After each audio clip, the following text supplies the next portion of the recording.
ഓം പരമഗുരുഭ്യോ നമ. ഫിൻലൻഡുകാരിയായ ഒരു ഭക്ത 25 വർഷത്തോളം അമ്മയ്ക്കരിയിൽ കഴിഞ്ഞു. അമ്മ സംസാരിച്ചിട്ടുള്ളത് 3 പ്രാവശ്യം മാത്രം. പക്ഷേ സേവയിൽ സാധന കണ്ടെത്തിയ അവർ സദാ അമ്മയുടെ സ്വാമീപ്യം അനുഭവിച്ചിരുന്നു. അമ്മയാണ് ഓരോ നിമിഷവും തന്നിലൂടെ സേവ ചെയ്യുന്നത് എന്ന അറിവിൽ അവർ അതീവ സംതൃപ്തിയായിരുന്നു. ഒരിക്കൽ നാട്ടിൽ ഭർത്താവുമൊത്ത് ബൈക്കിൽ സഞ്ചരിക്കവേ ആക്സിഡന്റിൽപ്പെട്ട് ഭർത്താവ് തക്ഷണം മരിച്ചു. ചെറിയ പരിക്കുകളോടെ അവർ രക്ഷപ്പെട്ടു.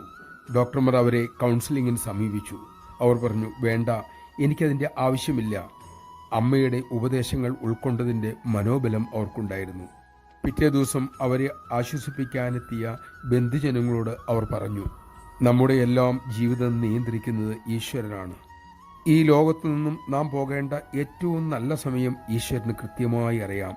നമഃശിവായ.